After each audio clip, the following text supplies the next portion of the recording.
नमस्कार मंडळी, Gita T Swati James या माझ्या चॅनलमध्ये आपणा सर्वांचं मनापासून स्वागत. चांदणे कवितेचे या मालिकेअंतर्गत मी वेगवेगळ्या नामवंत कवींच्या श्रावणातल्या कवितांचं वाचन करते.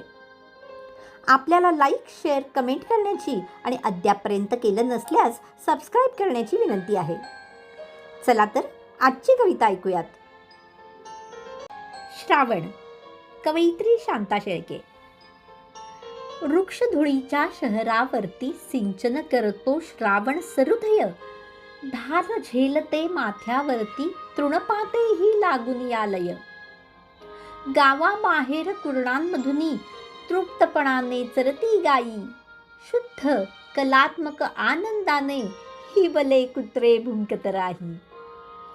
कुठे फटीतून फुटला पिंपळ, लाल कोवळी त्याची पाने. साज तनूवर जळथेंबांचा बघत राही कुतूहलाने.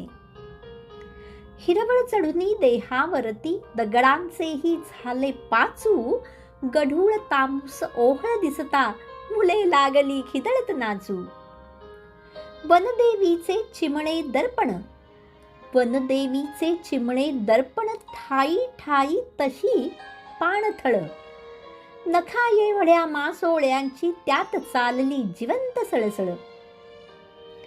गगनाचा विस्तार निळावर अथांग खाली हिरवा सागर. गगनाचा विस्तार निळावर अथांग खाली हिरवा सागर. श्रावण ओल्या झुळका येता श्वास संथ घे मध्ये चराचर. श्रावण ओल्या झुळका येता श्वास संथ घे मध्ये चराचर. श्वास संथ घे मध्ये चराचर. धन्यवाद.